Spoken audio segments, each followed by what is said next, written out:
6 months had passed since Anna Moretti walked away from a life most women only dreamed about in their darkest fantasies. A penthouse overlooking Central Park, designer clothes that hung in a closet the size of most apartments, dinners at restaurants where menus had no prices and reservations were made months in advance. She left behind champagne that cost more than rent, jewelry boxes filled with diamonds that caught light like trapped stars, and a man who commanded respect with nothing more than his presence in a room. Luca Marino wasn't just wealthy. He was power incarnated, the kind of man whose name made people lower their voices and avert their eyes. In the Italian neighborhood of Lower Manhattan, he was royalty, feared and revered in equal measure. But Anna had learned something crucial during those years at his side. All the luxury in the world couldn't compensate for the absence of emotional honesty. She had grown tired of loving someone who viewed vulnerability as weakness, who confused protection with possession, who believed that providing materially somehow exempted him from connecting emotionally. Luca was magnificent in his strength, devastating in his authority, and absolutely terrified of anything that resembled genuine intimacy. He could orchestrate million-dollar deals with the ease of breathing, could silence a room with a single glance, could inspire loyalty that bordered on religious devotion. But he couldn't tell the woman he loved that he needed her. Not in words that mattered. Not in ways that healed. So Anna left.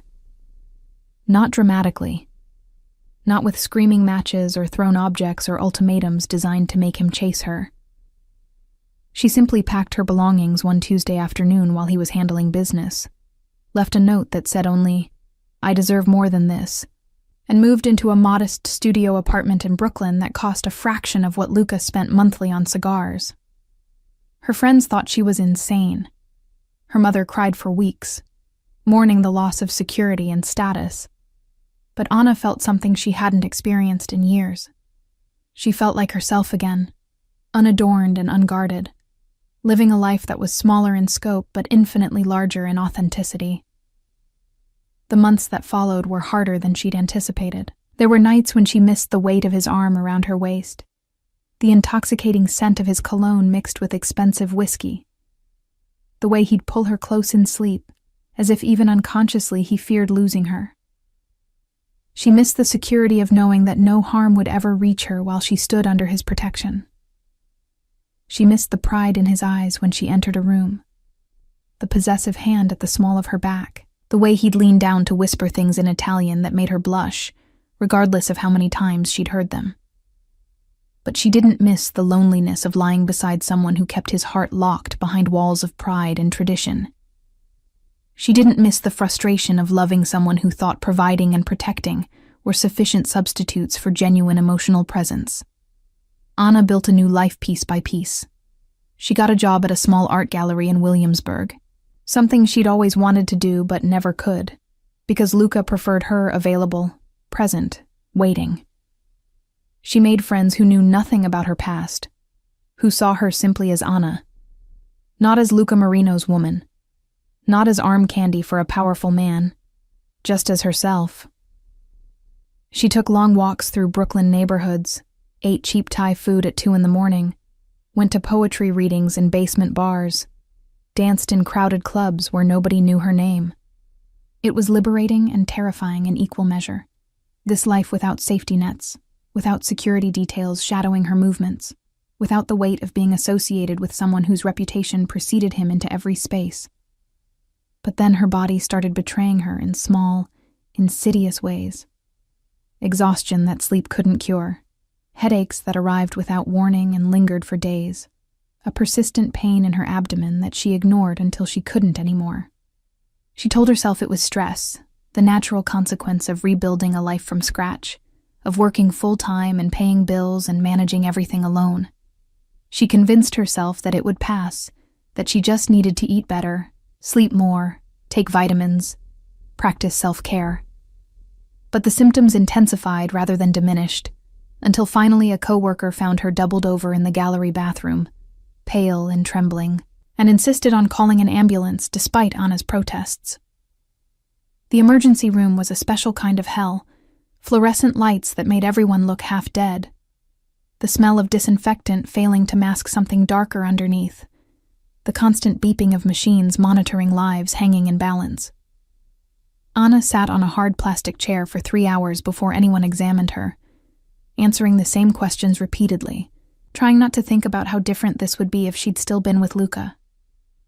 He would have had her in a private room within minutes, the best doctors money could summon, specialists flying in from wherever they were needed. But that wasn't her life anymore, and she'd made peace with that choice.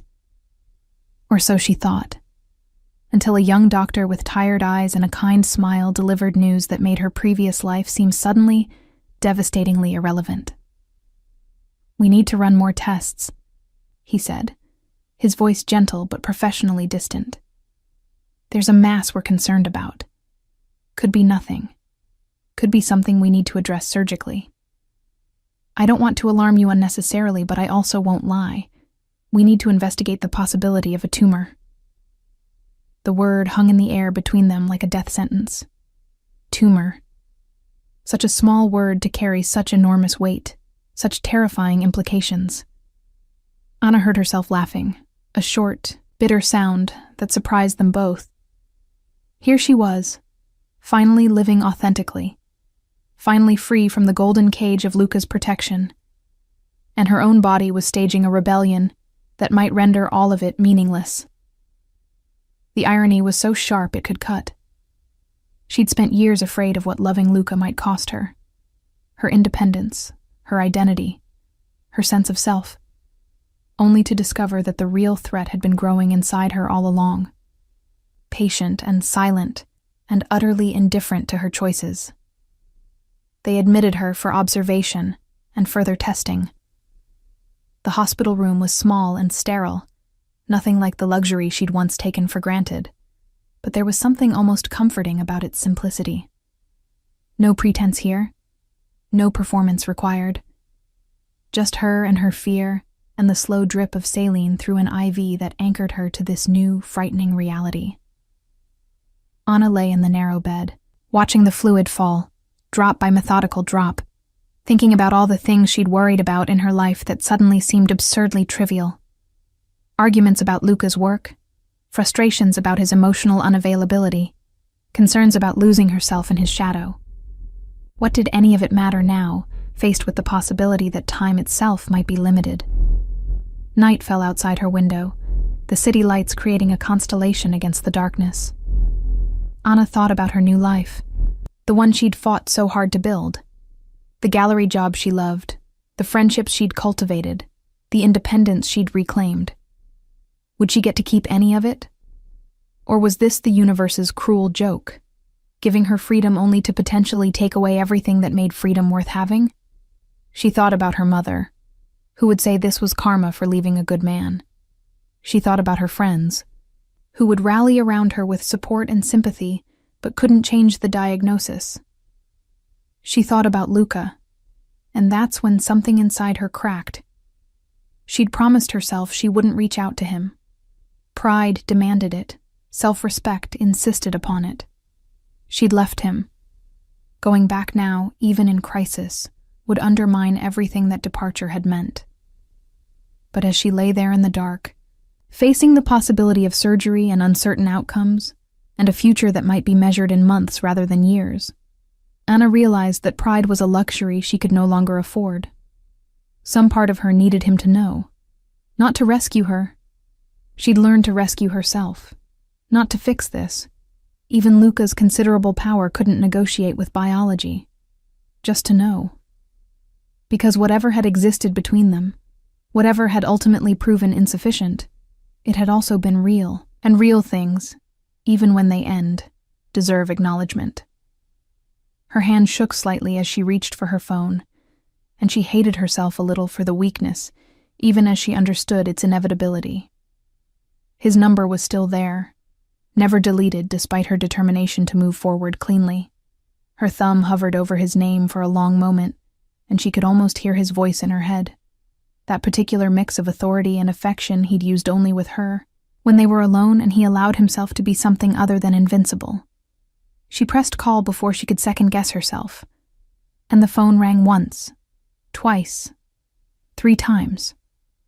Anna almost hung up, suddenly convinced this was a mistake, that reopening this door would undo all the healing she'd managed. But then, his voice came through the line, rough with concern even in that single word. Anna. Not a question, not a greeting. Just her name, spoken like a prayer and a curse combined. She closed her eyes, and for a moment she couldn't speak, couldn't find words adequate to this moment, this reversal, this unwilling surrender. The silence stretched between them, heavy with 6 months of absence, and all the things they'd never properly said to each other. Finally, she managed to force words past the tightness in her throat, keeping her voice steady through sheer force of will, because she wouldn't let him hear her break. Not yet. Not over the phone. I'm at Brooklyn Methodist, she said quietly. In the hospital.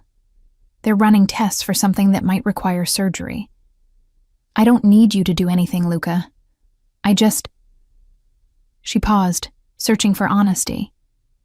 I thought you should know. The line went silent for 3 heartbeats, and Anna could picture him exactly, standing wherever he was, his body going absolutely still, the way it did when processing information that mattered, his mind already working through implications and responses, calculating angles and solutions. Then, in a voice that somehow managed to be both controlled and breaking simultaneously, he asked, What room number? Luca, you don't have to. What? Room? Number? She told him, and the line went dead. Anna stared at her phone, feeling something complicated twist in her chest. She'd expected questions, maybe criticism about why she'd waited so long to call, perhaps even cool politeness that would keep appropriate distance between their separate lives. She hadn't expected the immediate shift to action, the dropping of everything else, the single-minded focus that characterized Luca when something he valued was threatened. For a moment, she let herself feel what she'd been suppressing, relief that she wasn't completely alone in this, that someone who'd once known her more intimately than anyone else was on his way.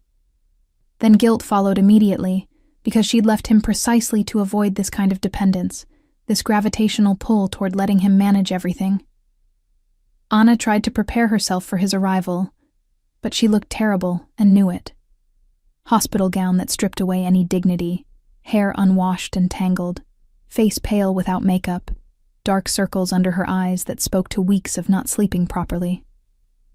Part of her wanted to care, wanted to somehow make herself presentable before he saw her like this, diminished and vulnerable in ways he'd never witnessed. But mostly she just felt tired. Tired of pretending strength she didn't feel. Tired of holding everything together alone. Tired of being brave. Let him see her like this, stripped of pretense and polish. Maybe it would finally make him understand why she'd left. Because she'd needed to be real, messy, imperfect, and he'd only ever wanted the carefully curated version. 18 minutes later, the door to her room opened. Luca Marino entered the way he entered every space, with absolute confidence, as if the room had been waiting specifically for his arrival. He wore a charcoal Tom Ford suit that probably cost more than Anna's monthly rent, the jacket fitting his broad shoulders with the precision that only bespoke tailoring achieved.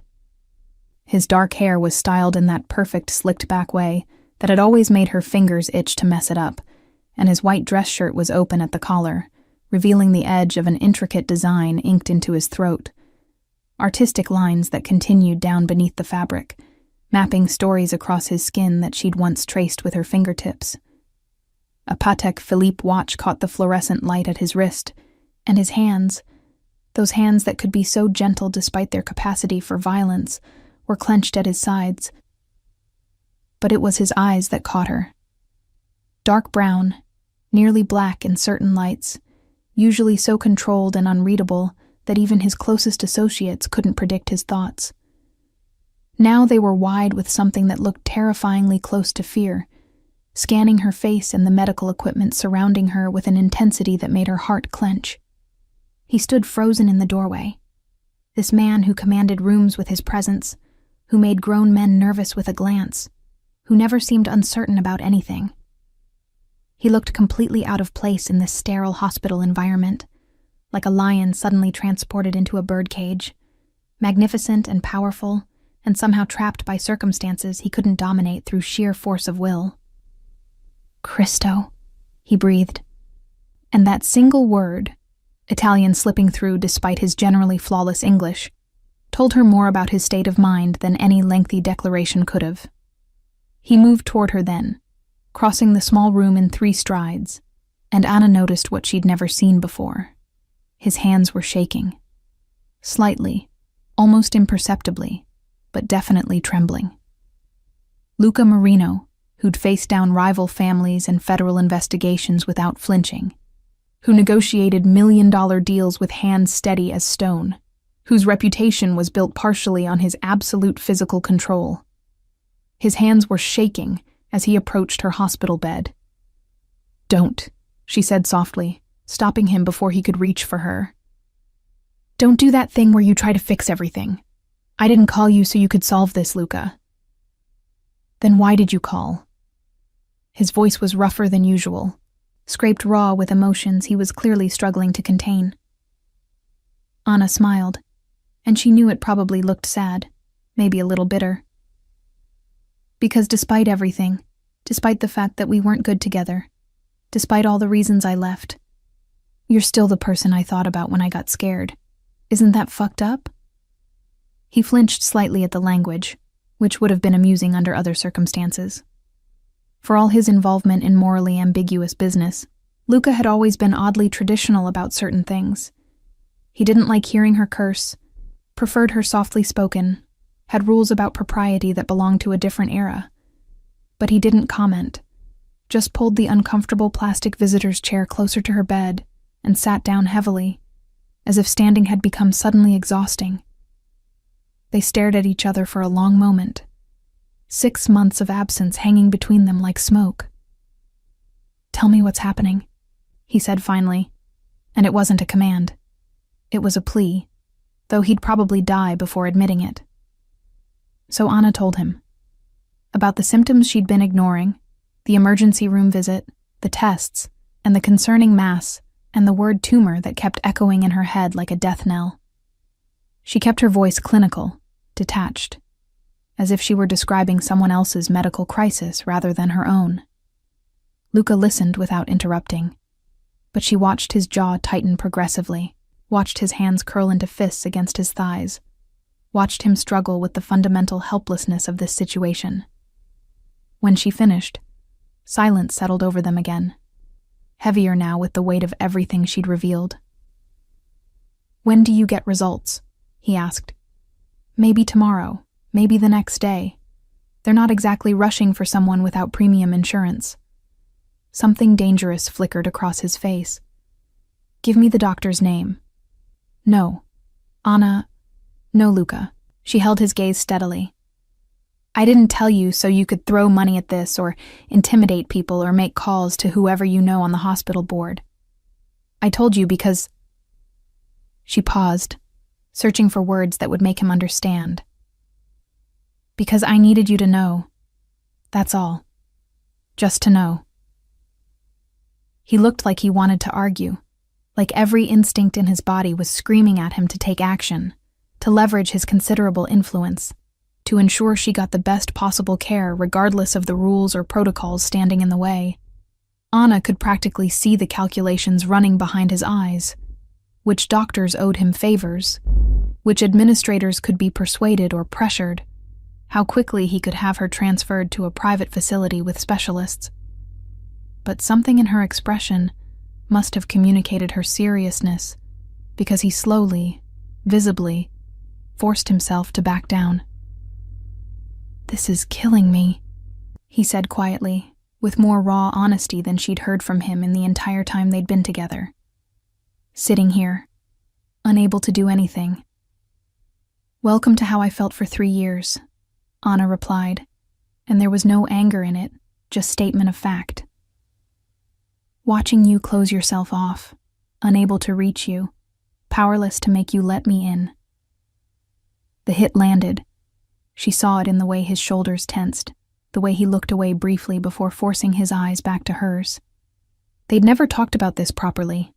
Never had the conversation about why she'd left because he'd been traveling when she'd moved out, and she'd deliberately avoided any contact afterward, knowing that seeing him would weaken her resolve.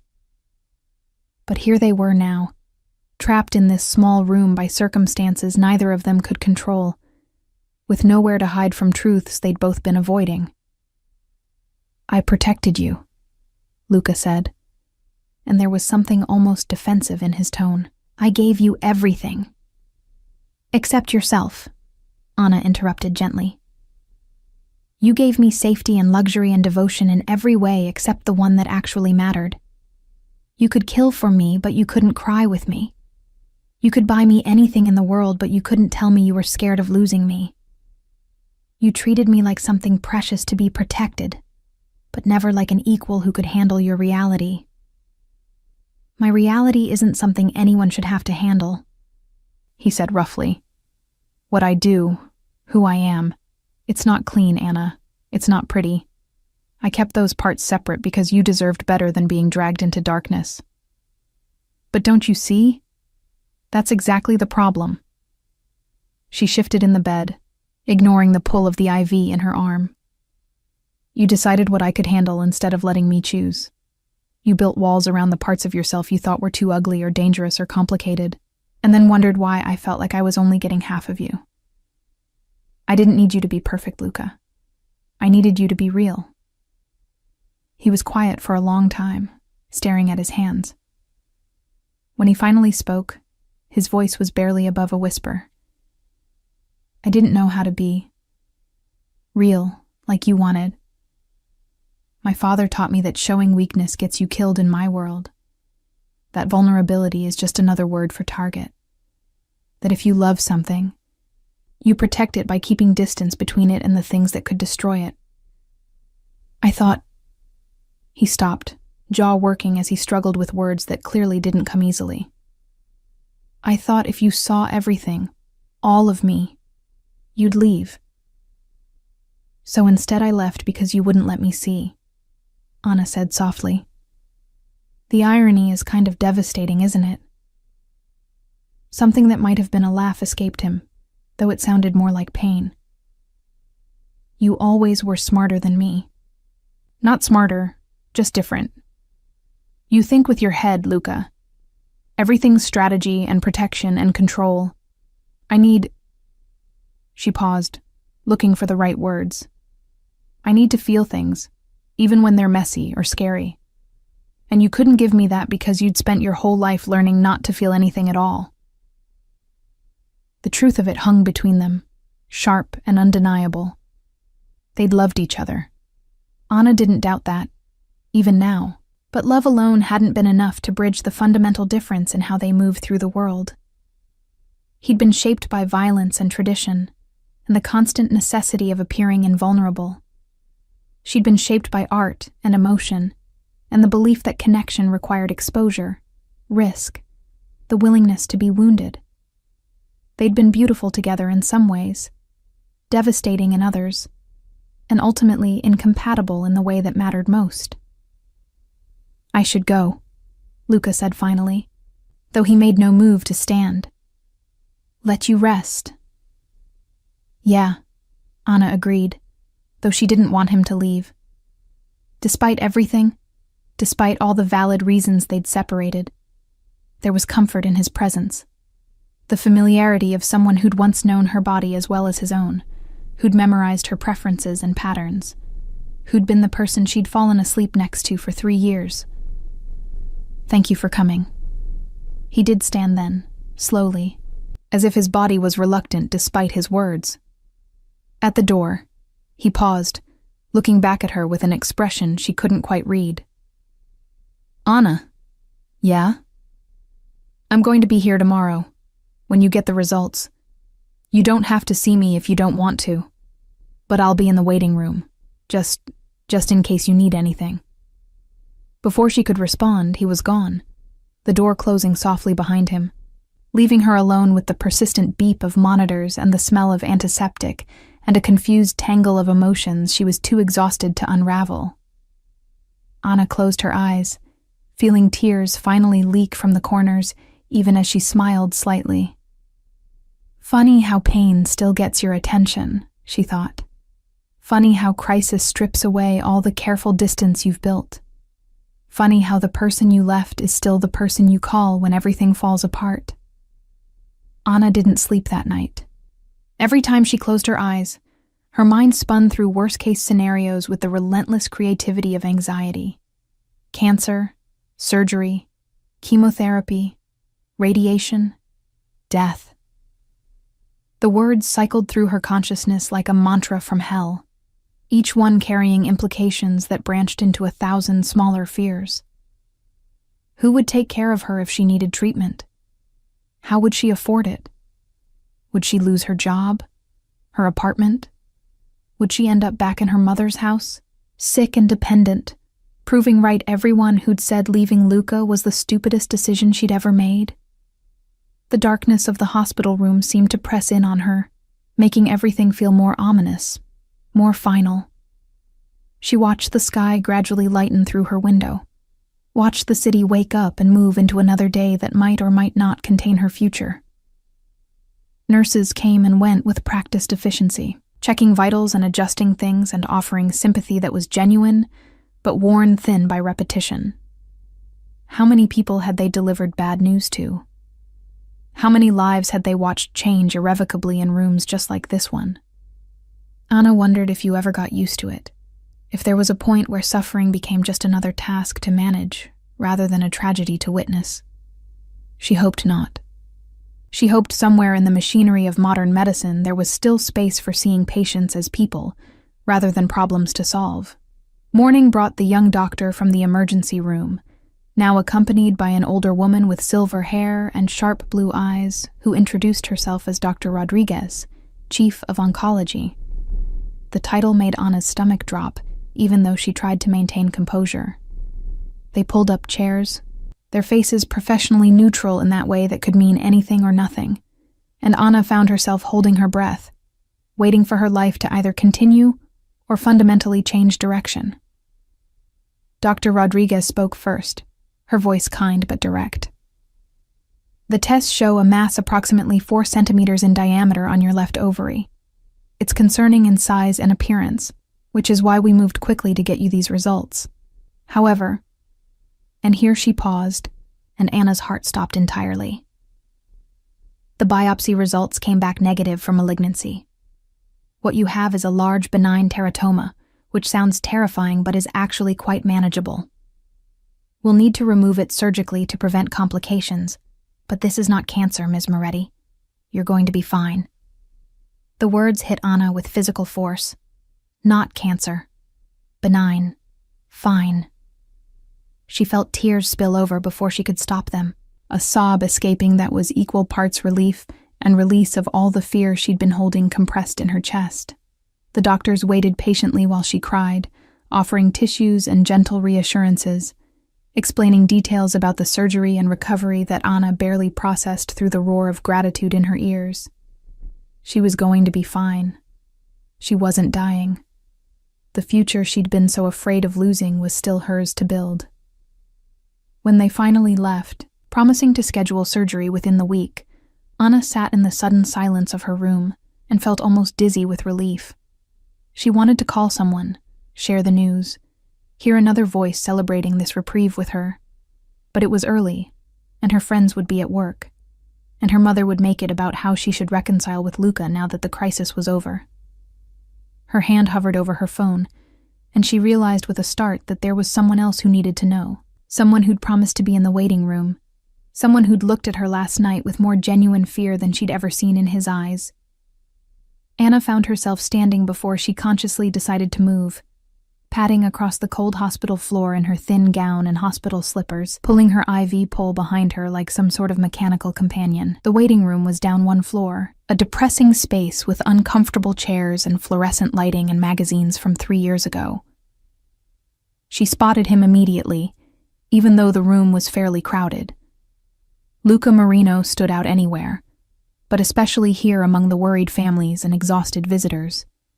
He was standing by the windows, still in the same suit from last night, though it was now rumpled in ways that suggested he hadn't gone home, staring out at the morning traffic with his phone pressed to his ear. He must have sensed her presence because he turned mid-sentence, his eyes finding her across the room with unerring accuracy.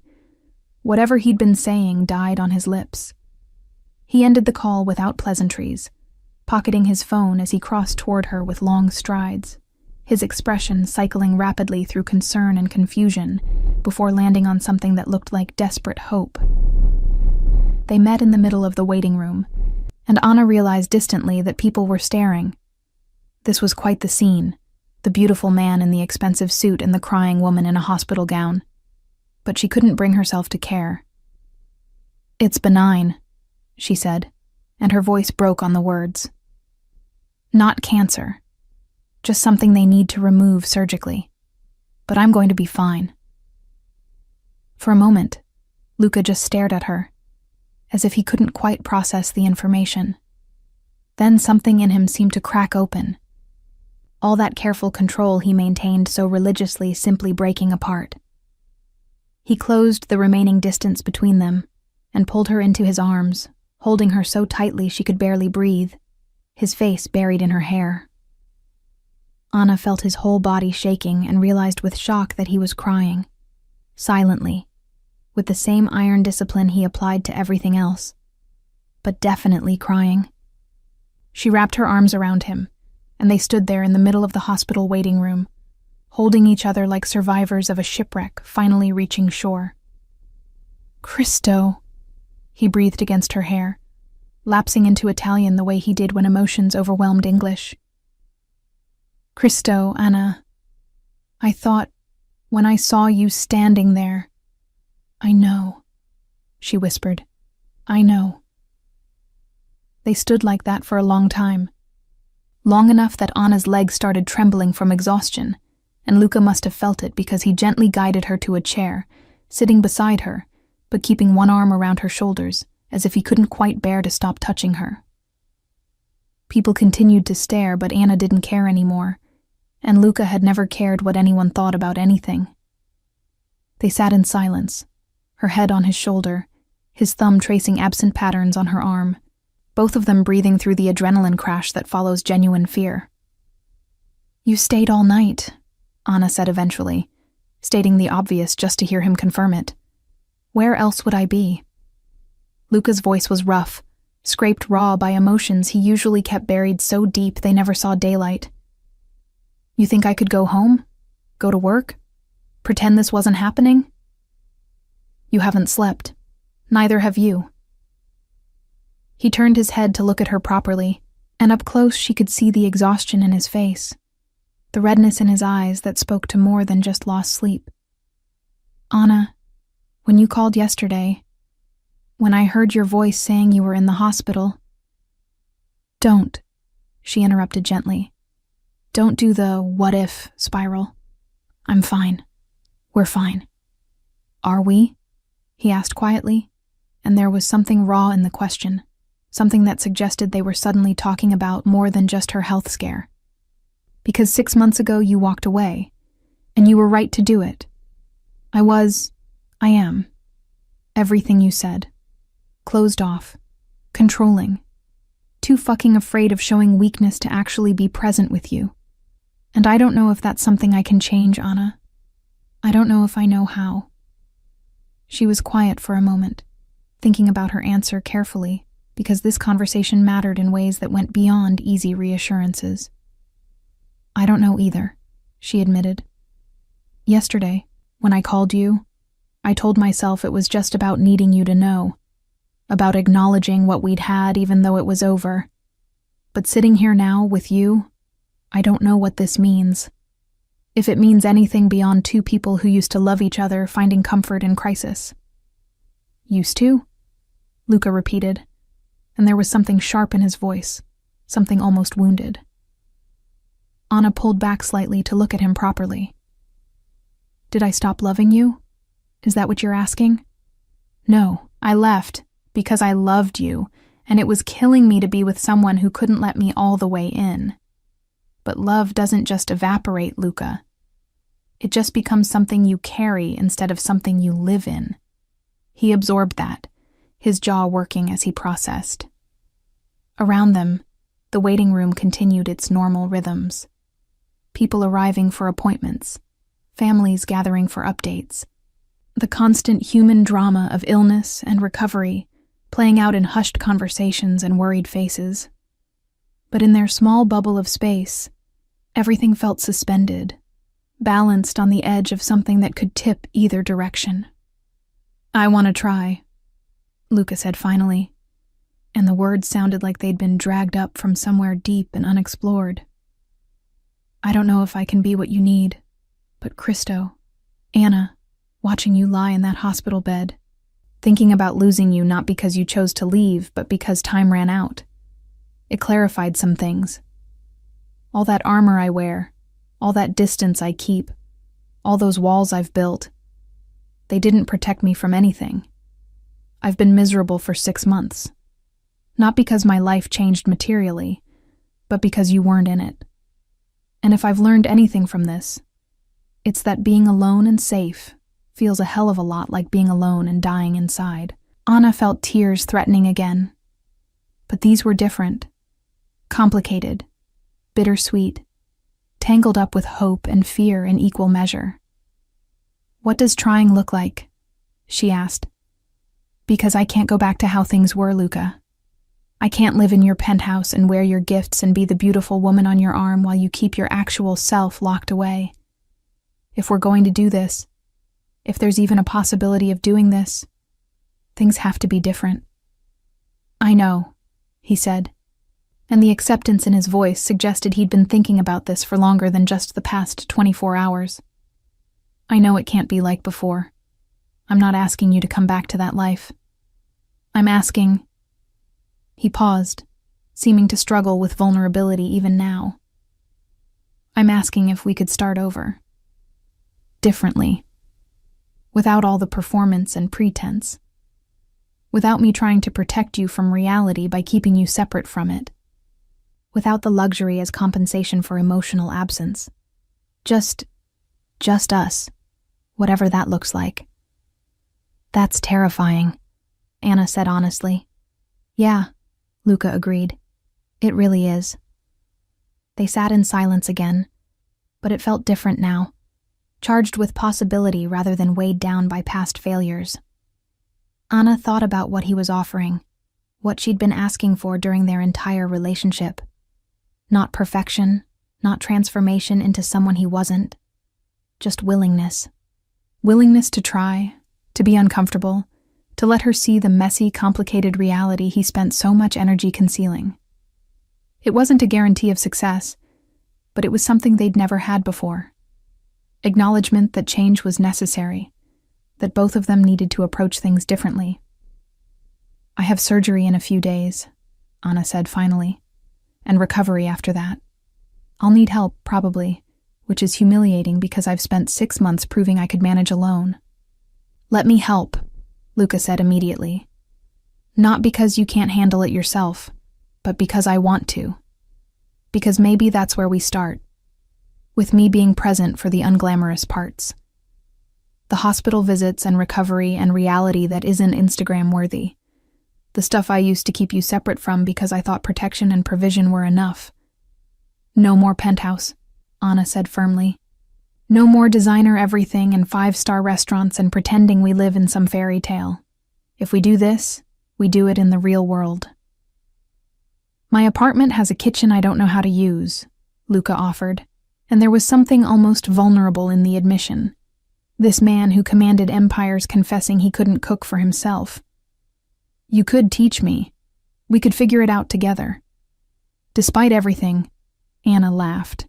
The image of Luca Marino attempting to navigate a kitchen was almost absurd enough to lighten the weight of this conversation. "You're serious about this," she said, statement rather than question. "I've never been more serious about anything," he replied. "I know I don't deserve another chance. I know you had every right to leave and every reason to never look back. but watching you in that hospital room yesterday, thinking about all the things I never said. Anna, I don't want to be the man who realizes too late what he had. I want to be someone worthy of you choosing to stay. And if that means learning to be vulnerable and honest and present in ways that scare the hell out of me, then that's what I'll do. She wanted to believe him. God, how she wanted to believe him. But trust, once broken, wasn't easily repaired with words alone, no matter how sincere they sounded. Actions would have to follow, consistency over time, proof that this wasn't just fear talking, wasn't just the crisis making him think he wanted something he'd ultimately resent having to provide. Still, looking at him now, rumpled and exhausted and more openly emotional than she'd ever seen him, Anna felt something shift. Not certainty, not confidence, but possibility. The faint glimmer of hope that maybe, just maybe, almost losing something could teach you how to hold it properly. Okay, she said softly. We can try. But Luca, I need you to understand. Trying means actually doing the work, not just saying you'll do it. It means therapy, probably. Couples counseling at minimum. It means you learning to communicate instead of just deciding things unilaterally. It means me being honest when you're slipping back into old patterns, and you not getting defensive when I call it out. It means both of us being willing to fail sometimes because we're learning something new. I can do that, he said, and then corrected himself. I'll learn to do that, with you. They sat together until a nurse came looking for Anna, reminding her that she needed to return to her room for more monitoring. Luca walked with her, steadying her when she wobbled slightly from exhaustion, his hand warm and solid at her elbow. At the door to her room, they paused, and Anna looked up at him. This complicated man who'd captured her heart years ago and never quite released it, even when she'd walked away. When you come back, she said, come as yourself. Not the version of you that you think I want to see. Not the polished, controlled, unshakable boss everyone else gets. Just Luca, the real person underneath all that armor. He nodded slowly, and she saw both fear and determination in his expression. That's going to be messy, he warned. Good, Anna replied with a small smile. I've always preferred real to perfect anyway. The surgery was scheduled for Thursday morning, 3 days away. Anna used the time to organize what she could of her life, calling the gallery to explain she'd need medical leave, paying bills in advance, making sure her studio apartment was clean in case someone needed to water her plants or check on things. She felt simultaneously hyper-organized and completely unprepared, managing logistics while trying not to think too hard about the fact that people would be cutting her open, that anesthesia carried risks, that even routine procedures sometimes had complications. She'd Googled the surgery against her better judgment and then immediately regretted it, spiraling into medical horror stories until she forced herself to close the laptop and focus on literally anything else. Luca called every evening at 8 o'clock, which she realized was probably when he allowed himself to stop working. The conversations were awkward at first, neither of them quite sure how to navigate this new territory they'd agreed to explore. They'd never had trouble talking during their relationship, but that had been different. Then, Anna had done most of the talking while Luca listened and occasionally shared surface-level details about his day.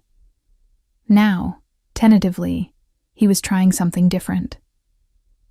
He told her about a meeting that had gone poorly, admitted he'd lost his temper at someone who'd been disrespectful, confessed he'd spent 20 minutes afterward feeling guilty about it because he was trying to be less reactive. Small things, maybe, but for Luca, they represented seismic shifts in willingness to be seen as imperfect. Tell me something you're afraid of, Anna said on Tuesday night, testing the waters of this new honesty. He was quiet for a long moment.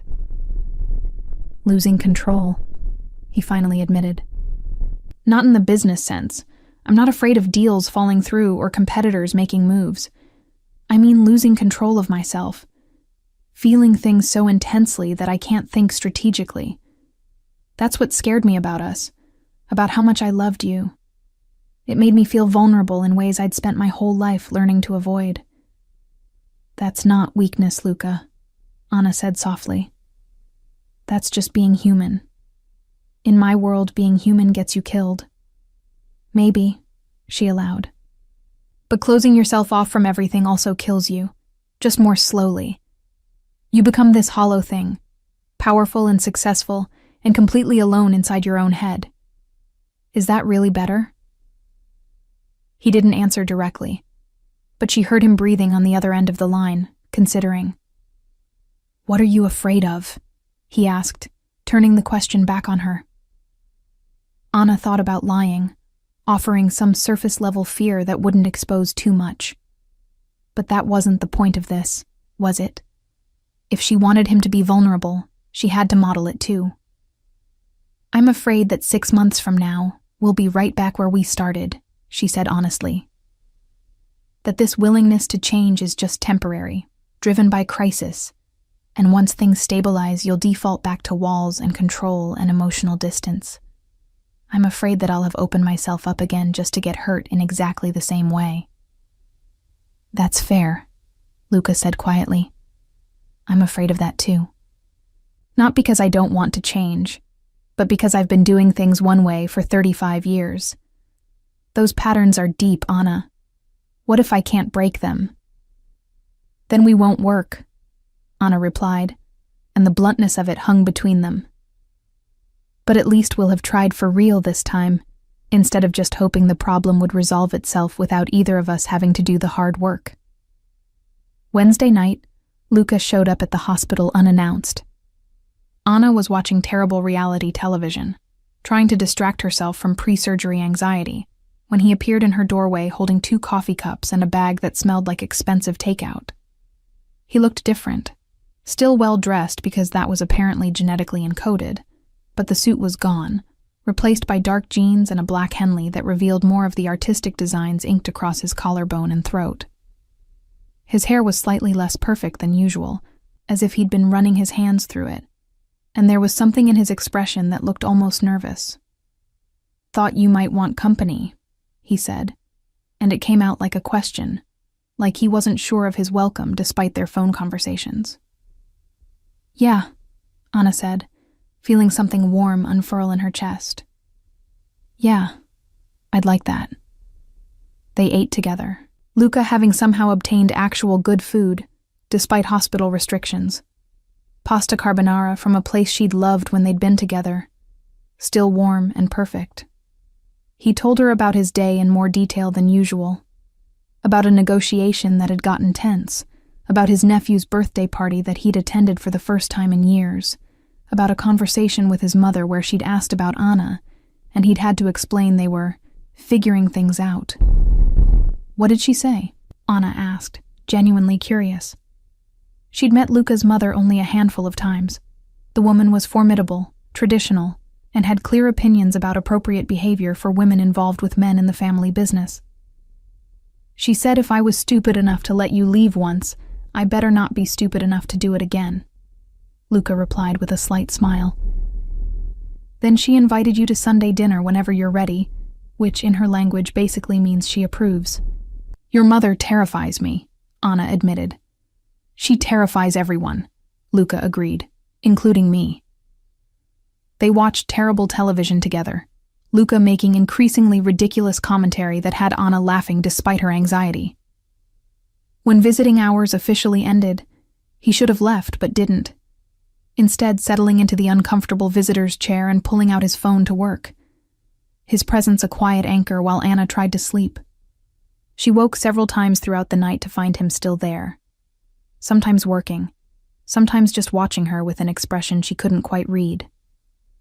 Around 3 a.m, she woke to find him asleep, his head tilted at an uncomfortable angle, laptop balanced precariously on his thighs. She wanted to wake him, suggest he go home and sleep properly, but something about seeing him there, rumpled and vulnerable and staying simply because she might need him, made her throat tight with emotion. Luca, she whispered, and his eyes opened immediately. instantly alert in that way that spoke to years of living where letting your guard down could be dangerous. "You should go home, sleep in an actual bed."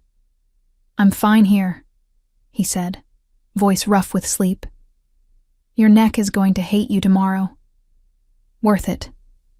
He shifted in the chair, trying to find a better position. "Go back to sleep, Anna. I'm not leaving." She wanted to argue, but she was too tired and too grateful for his presence to push the issue. Instead, she just watched him for a moment. This complicated man who was trying so hard to be something different from what he'd always been. "Thank you," she said softly. "For staying, for trying, for all of it." He reached out and took her hand, his fingers warm and calloused against hers. "There's nowhere else I want to be," he said simply, and she believed him. Thursday morning arrived with the kind of nervous energy that makes minutes feel like hours. Anna was prepped for surgery, wheeled through fluorescent corridors that all looked the same, transferred to the operating room where everything was chrome and machinery, and people in masks who spoke an efficient medical shorthand. The last thing she remembered before the anesthesia pulled her under was the anesthesiologist's calm voice counting backward. And somewhere in the chemical fog of consciousness fading, she thought about Luca waiting somewhere above in a room full of strangers, probably driving the nursing staff insane with his inability to sit still when things were outside his control. She woke up slowly, consciousness returning in layers. Pain first, dull and insistent in her abdomen. Then awareness of the recovery room, of monitors beeping, of a nurse checking her vitals with practiced efficiency. Then, gradually, the memory of why she was here, what had happened. The relief of knowing it had been benign. The reality of recovery ahead. The nurse told her the surgery had gone well, that Dr. Rodriguez was pleased with how everything had proceeded, that she'd be moved back to her room soon. Anna nodded through the fog of post-anesthesia confusion, trying to form coherent thoughts through the medication haze. When they finally wheeled her back to her room, Luca was there, standing by the window with his phone pressed to his ear. He ended the call the moment he saw her, crossing to her bedside with an expression that cycled rapidly through relief and concern. He looked terrible, exhausted and worried, and like he'd aged 5 years in the hours she'd been in surgery. His clothes were the same as yesterday, suggesting he'd never gone home, and there was coffee staining his shirt collar where he'd apparently been careless. But his eyes were clear and focused entirely on her, scanning her face for signs of pain or distress with an intensity that would have been overwhelming if she weren't so heavily medicated. "Hey," Anna managed, her voice coming out scratchy and weak. "Still alive." "Cristo, don't joke about that," Luca said roughly, and she realized his hands were shaking again. That same barely perceptible tremor that only appeared when his control was genuinely compromised. The surgery took longer than they said it would. Nobody came out to update me. I've been losing my mind for the last hour thinking. "I'm okay," she interrupted gently, reaching for his hand. "It's over. I'm okay." He sank into the chair beside her bed like his legs had suddenly stopped working, gripping her hand with both of his. "I've faced down armed men without flinching," he said, almost to himself. "I've been shot twice and barely reacted. But waiting for you to come out of surgery? That was the longest 4 hours of my life." "You've been shot?" Anna asked, because that was new information, something he'd never shared despite 3 years together. Luca looked startled, as if he hadn't meant to reveal that. Then something in his expression shifted. Acceptance, maybe, or resignation. "Once in the shoulder when I was 23, he said. "Some punk who thought killing me would make him respected. And once grazed across my ribs 3 years ago, which barely counts, but technically qualifies. I didn't tell you, because I didn't want you worrying about things like that. About the reality of what my life sometimes involves." "That's exactly what I meant," Anna said, exhaustion and medication making her more blunt than usual. "You got shot and didn't tell me." You kept that entire part of your reality separate. Like I was some delicate thing that couldn't handle knowing the man I loved had been in danger. How was I supposed to actually know you when you edited out everything you thought was too dark? He was quiet, absorbing that. "You're right," he said finally. "You're absolutely right. I thought I was protecting you, but really I was protecting myself from having to deal with your reaction, from having to comfort you or explain or face the fact that my choices put me in danger. It was easier to just pretend that life and the life I had with you were completely separate things." "They weren't, though," Anna pointed out. "You can't compartmentalize yourself like that. Who you are in one part of your life affects who you are everywhere else. The fact that you face violence and danger professionally doesn't disappear just because you come home to me at night. I could feel it in how you held me, like you were always braced for something terrible. I could see it in how you'd startle awake from nightmares you'd never explain. Keeping me separate didn't protect me from your reality. It just meant I experienced your reality without context, without understanding, without being able to actually support you through it." She watched something move across his face. Recognition, maybe, or grief for all the ways they'd gotten it wrong before. "I'm going to fuck this up," he said quietly. "This new version where I actually let you in. I'm going to forget and default back to handling things alone. I'm going to try to protect you from things you don't need protecting from. I'm going to close down when things get too intense because that's what I've always done." "Probably," Anna agreed, too medicated to soften the truth. "And I'm going to get frustrated and impatient. I'm going to push when you need space, or withdraw when you're finally trying to open up. We're going to mess this up constantly because we're learning something neither of us knows how to do. But that's kind of the point, isn't it? Not being perfect, just being willing to keep trying even when it's uncomfortable." "I've never been good at being uncomfortable," Luca admitted. "Yeah, I've noticed," Anna said with a slight smile. "But here you are anyway, sitting in a terrible hospital chair for the second night in a row, wearing yesterday's clothes, looking like you haven't slept in days. That's a start." He laughed, a short, slightly bitter sound. "This is me trying, and I look like I've been hit by a truck. Not exactly inspiring confidence in my ability to change." "Actually," Anna said, squeezing his hand weakly, "this is exactly what I need to see. Not you having it all together, not you smooth and controlled and managing everything perfectly. Just you, messy and worried and staying even when it's uncomfortable. That's the Luca I want to know." Recovery was harder than Anna had anticipated. The first few days were a blur of pain medication and nausea, of sleeping in short fragments interrupted by nurses checking vitals, of trying to find any position that didn't pull at her incisions. She'd expected to handle it stoically, to be independent and strong and prove she didn't need anyone. Instead, she found herself crying at random moments, frustrated by how weak her body felt, angry at needing help with basic things like showering or walking to the bathroom. It was humiliating and exhausting, and nothing like the smooth recovery she'd imagined. Luca was there for all of it, not hovering, not trying to manage everything, just present in ways she'd never experienced from him before. He helped her to the bathroom without making it weird, held her hair when nausea hit, sat quietly when she needed silence, and talked when she needed distraction. He brought her books from home, downloaded movies onto his tablet, smuggled in better food than the hospital offered. But more than any of that, he stayed even when things weren't pretty. He saw her at her worst, drugged and weak, and sometimes short-tempered from pain, and didn't flinch from it, didn't try to fix it, just accepted it as part of the reality of being human. On her third day post-surgery, Anna woke from a nap to find him dozing in the chair beside her bed, his head tilted at that same uncomfortable angle, dark circles prominent under his eyes. She watched him sleep for a while. This man who'd spent their entire relationship projecting invulnerability, now vulnerable in the simple act of exhausted rest. His shirt was wrinkled, his jaw shadowed with several days of stubble. And there was something about seeing him disheveled that felt more intimate than any of the polished versions of himself he'd previously shown her. "You're staring," Luca said without opening his eyes, and Anna startled.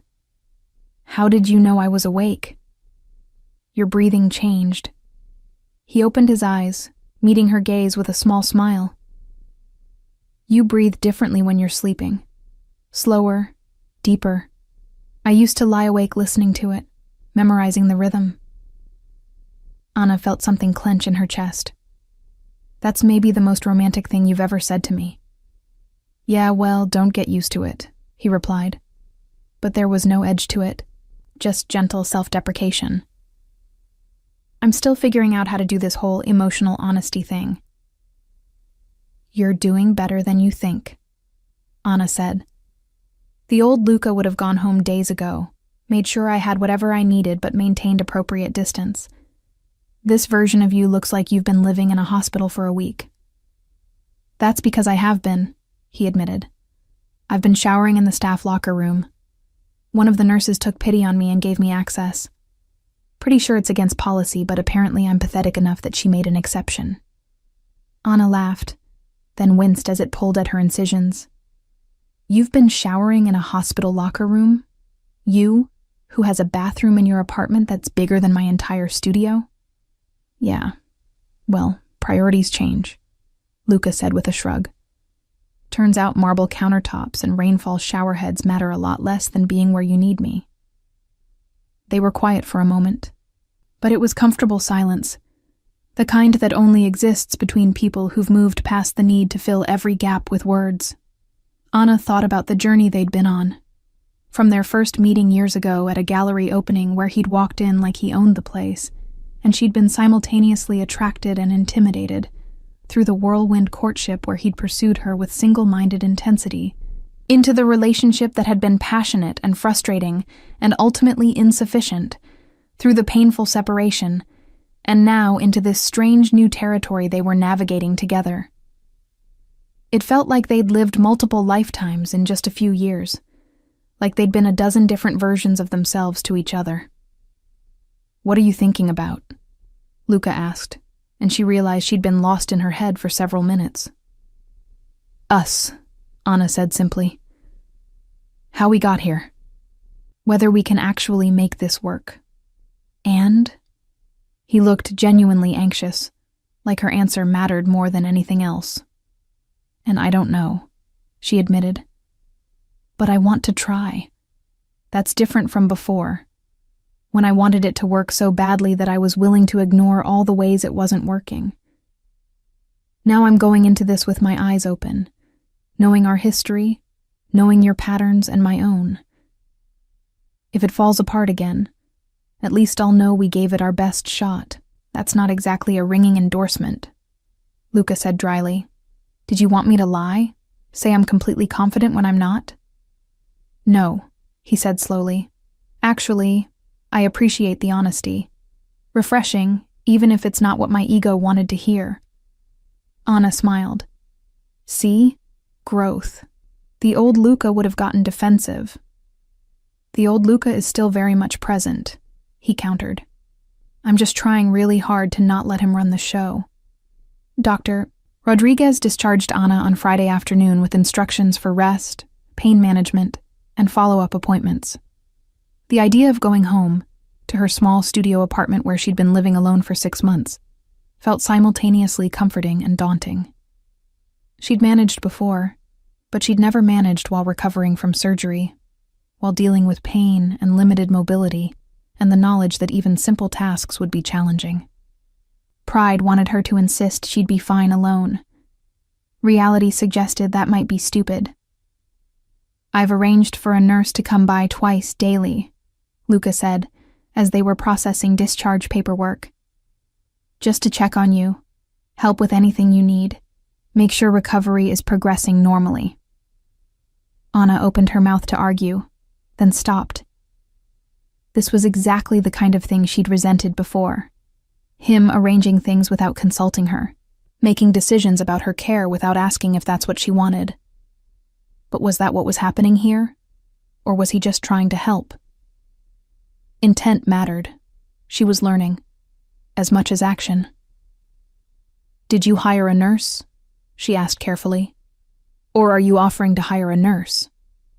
Luca paused, clearly thinking about the distinction. "I called the agency and got information," he said after a moment. "But I haven't actually hired anyone yet. I was going to ask if that's something you'd want, but I realize how it sounded, like I'd already made the decision." Old habits. Old habits, Anna agreed. "But you caught yourself, which is what matters. And yes, actually, I think I would like having someone check on me. As long as it's not some 24-hour situation where I feel monitored. Just someone to help with the things I can't manage alone." They negotiated the details. A nurse twice daily for the first week, then once daily for the second week, then reassess based on how recovery was going. It felt like a small victory, this collaborative decision-making, this treating her as an equal participant rather than someone to be managed. When they finally left the hospital, Anna moving slowly with Luca's arm steady around her waist, she felt hopeful in ways she hadn't expected. Not naively optimistic, but cautiously, realistically hopeful that maybe they could actually be different this time. The drive to her apartment was quiet, Anna dozing against the window while Luca navigated traffic. She woke when the car stopped, realizing with some surprise that they weren't at her studio in Brooklyn. Instead, they were in front of Luca's building in Manhattan, the doorman already approaching to open her door. Anna looked at Luca questioningly, and he had the grace to look slightly uncomfortable. "Before you get angry," he started, "hear me out. Your apartment is a fourth-floor walk-up. No elevator. Stairs are going to be brutal for the next couple weeks. My apartment has an elevator, a guest room where you can recover without navigating stairs, and a housekeeper who can help with things the nurse can't. I'm not asking you to move back in with me. The guest room is yours, completely separate space, and I'll give you total privacy. I'm asking you to let me help in a way that's actually helpful, rather than making recovery harder because of pride." Anna wanted to argue. Every independent instinct in her body wanted to insist she'd manage the stairs, that she didn't need luxury accommodations to heal, that accepting this was somehow a step backward. But her incisions hurt. She was exhausted, and the thought of climbing 4 flights of stairs multiple times a day for the next 2 weeks sounded genuinely awful. Sometimes she was learning. Accepting help wasn't weakness. It was just being practical. "Guest room," she said firmly, "with a lock on the door, and this is temporary, just until I can handle stairs again." "Absolutely," Luca agreed, and if he was relieved, he hid it well. "Guest room has its own bathroom, its own space. You won't even know I'm there unless you want to." They made it upstairs, Luca supporting most of her weight as they moved from car to elevator to apartment.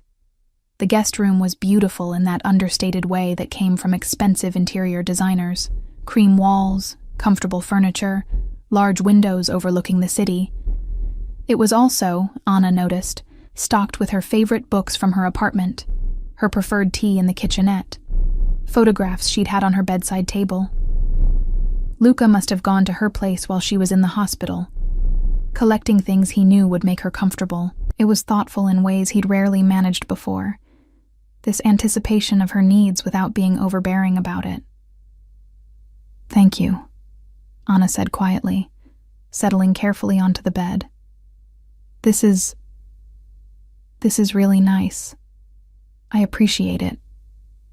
"Get some rest," Luca said, lingering in the doorway.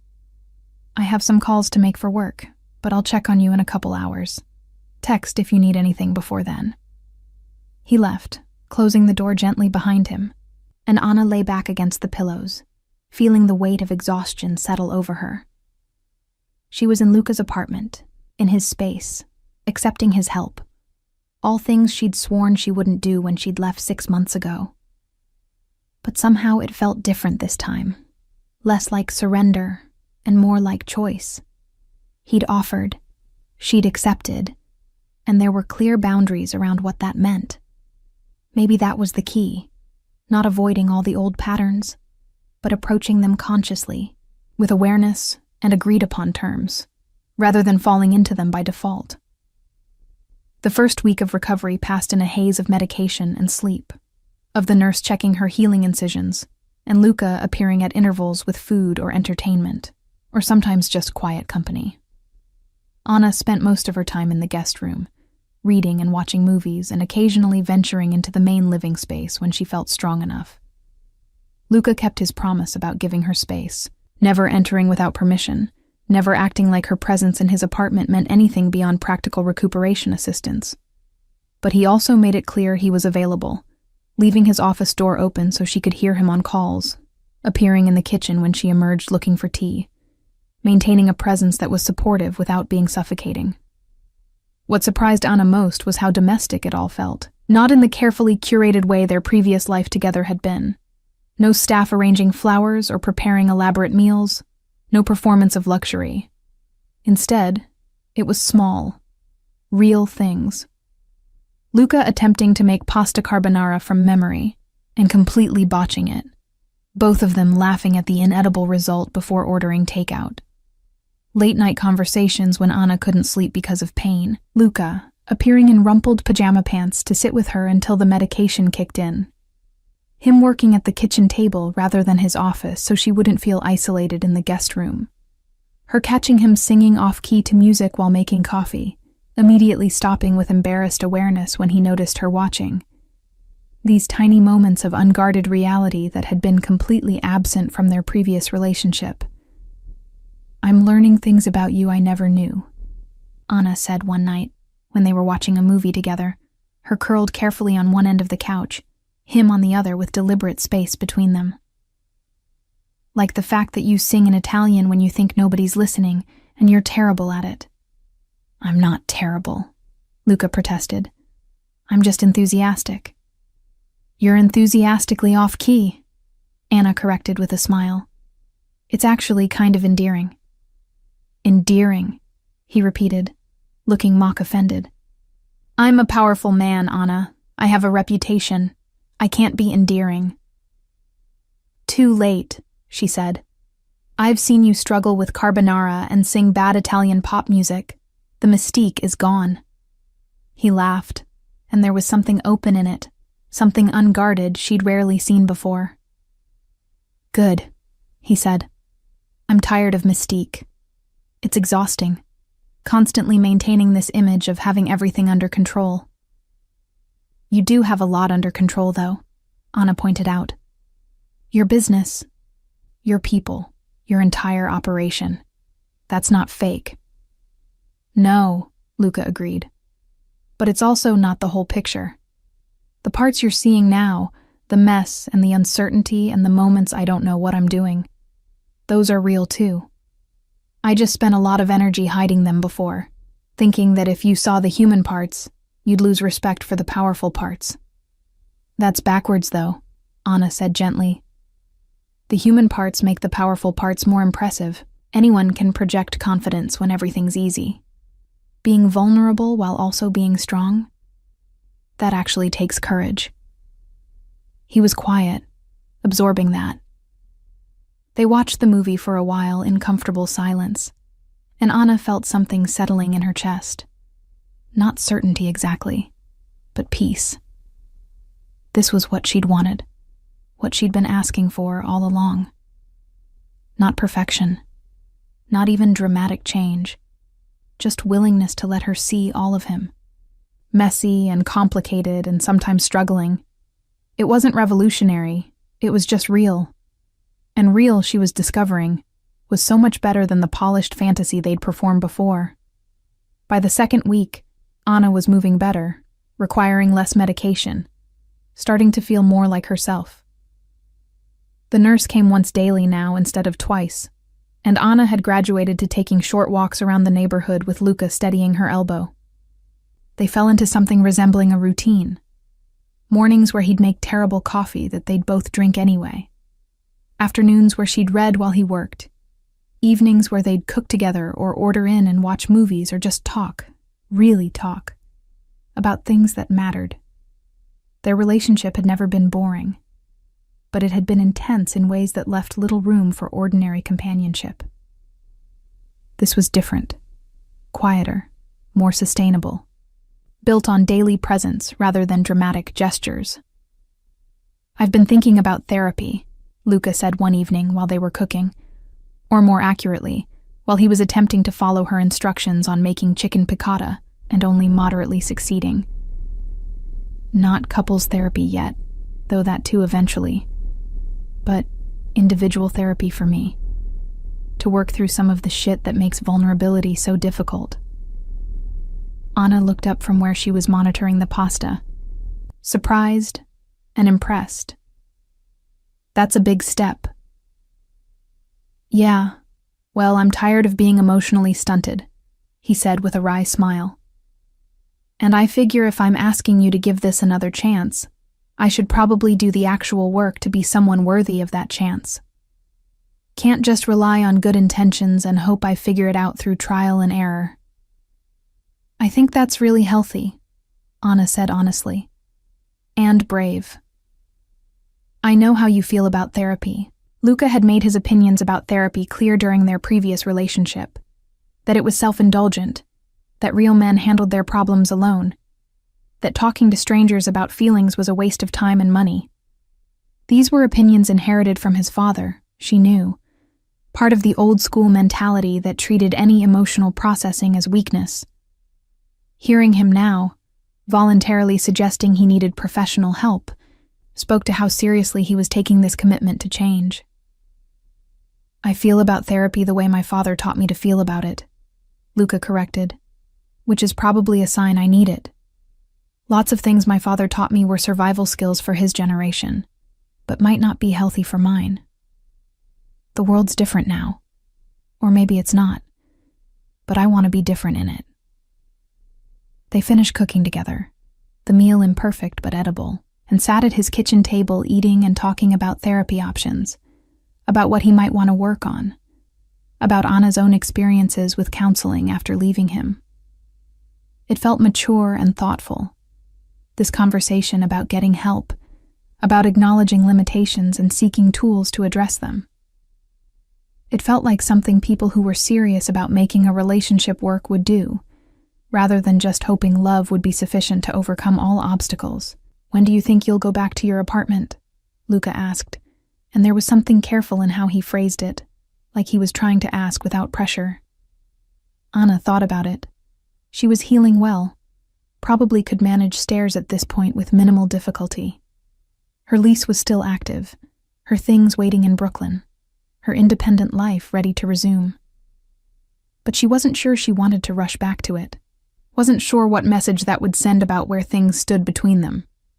They'd been existing in this strange liminal space, not quite together, not quite separate, testing out what a different version of their relationship might look like.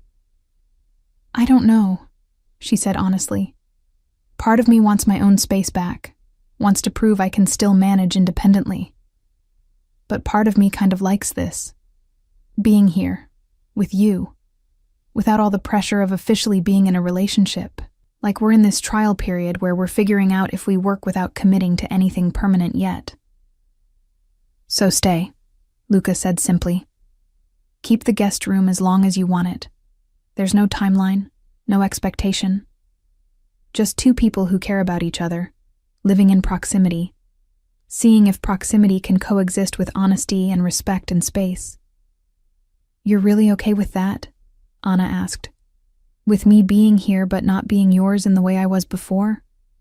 "I don't want to own you, Anna," Luca said, and there was something raw in his voice. "I did before, or at least I acted like I did. You were mine, my woman, my responsibility, my possession. That's how I'd been taught to think about relationships. You claim something beautiful, you protect it, you keep it. But you're not something to be kept. You're a person making choices, and I'd rather have you here, separate and independent, than not have you in my life at all, because I couldn't handle you not being under my control." It was possibly the most emotionally intelligent thing he'd ever said to her. This recognition that their previous dynamic had been fundamentally flawed. That love without autonomy wasn't actually love at all. Anna felt tears threatening and blinked them back, reaching across the table to take his hand. His fingers closed around hers immediately, warm and solid and real. "Okay," she said. "Then I'll stay for now.